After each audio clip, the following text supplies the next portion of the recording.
Trump ಮತ್ತು ನೇತನ್ಯಾಹುನ ಯುದ್ಧ ದಾಹದಲ್ಲಿ ಅವರ ಮಂಗಾಟದೊಳಗ, ಅವರ ಕುಚೇಷ್ಟೆ ಒಳಗ, ಅವರ ಸ್ವಾರ್ಥದೊಳಗ ಇಡೀ ಜಗತ್ತು ಇವತ್ತು ಯುದ್ಧದಿಂದ ತತ್ತರಿಸಿ ಹೋಗ್ಲತ್ತದ.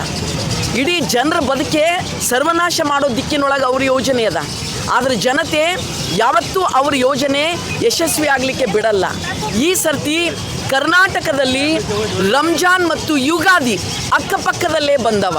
ಇವತ್ತು ಯುಗಾದಿ, ಹೊಸ ಚಿಗುರು, ಹೊಸ ಬದುಕು, ಹೊಸ ವರ್ಷ, ಹೊಸ ಆಲೋಚನೆ, ನಿತ್ಯ ನಿರಂತರ ಹೊಸತೆಗೆ ಒಡ್ಕೊಳ್ಳುವಂಥ ಚಲನೆಯನ್ನೇ ನಂಬಿದಂಥ ಕೃಷಿ ಸಂಬಂಧಿ ಸೌಹಾರ್ದತೆಯ ಹಬ್ಬ ಯುಗಾದಿ. ಯುಗಾದಿ ಕಳೆದರೂ ಮರಳಿ ಯುಗಾದಿ ಬರುತ್ತಿದೆ. ಜನತೆಯ ಬದುಕು ಹೊಸದಾಗಿ ಎದ್ದೇಳುತ್ತದೆ. ಹೊಸದಾಗಿ ಎದ್ದೇಳುವಾಗ ಶಾಂತಿ, ಸೌಹಾರ್ದತೆ, ಪ್ರೀತಿ, ದೊಸ್ತರಾ ಹೊದ್ದಿನ ಸಂಸ್ಕೃತಿಯಲ್ಲಿ ನಮ್ಮ ದೇಶದ ಜನ ಯಾವತ್ತೂ ಯುಗಾದಿ ಸಂವತ್ಸರದಲ್ಲಿ ಹೊಸದಾಗಿ ಅವರು ನಳನಳಿಸಿದಾರ.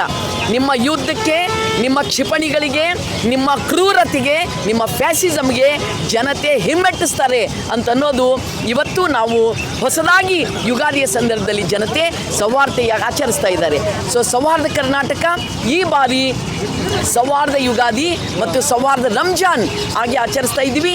ಇವತ್ತು ಯುಗಾದಿ, ನಾಡದ್ದು ಮುಂಜಾನೆ ರಂಜಾನ್. ನಾಡದ್ದು ಸುರ್ಕುಂಬ ಕುಡಿತೀವಿ, ಹಾಲಿನ ಖೀರು ಕುಡಿತೀವಿ, ಅದರಲ್ಲೂ ಎಲ್ಲ ರೀತಿಯ ಡ್ರೈ ಫ್ರೂಟ್ಸ್ ಪ್ರತಿಯೊಂದು ಇರ್ತದೆ. ಇವತ್ತು ಬೇವು ಮತ್ತು ಬೆಲ್ಲ, ಇದರಲ್ಲೂ ಎಲ್ಲ ರೀತಿಯ ಡ್ರೈ ಫ್ರೂಟ್ಸ್ ಇನ್ನೊಂದು ಮತ್ತೊಂದು ಇರ್ತದೆ.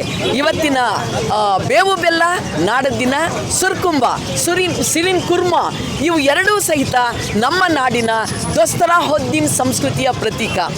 ನಾವೆಲ್ಲರೂ ಒಂದೇ. ಪ್ರೀತಿ ಮತ್ತು ಮೊಹಬ್ಬತ್, ಇಷ್ಕ್ ಮತ್ತು ಮೊಹಬ್ಬತ್, ಶರಣ ಸೂಫಿ ಸಂತರ ಈ ಪ್ರೇಮ ಯಾವತ್ತೂ ಅಳಿಸೋದಿಲ್ಲ, ನಶಿಸೋದಿಲ್ಲ. ಆ ದಿಕ್ಕಿನಲ್ಲಿ ಇವತ್ತು ಸೌಹಾರ್ದ ಕರ್ನಾಟಕ ಮತ್ತು ಸಮುದಾಯ ಸೌಹಾರ್ದ ಯುಗಾದಿ ಮತ್ತು ಸೌಹಾರ್ದ ರಂಜಾನ್ ಆಗಿ ಆಚರಿಸ್ತಾ ಇದ್ದಾರೆ. ನಮಗೆ ಸಂತೋಷ ಇದೆ.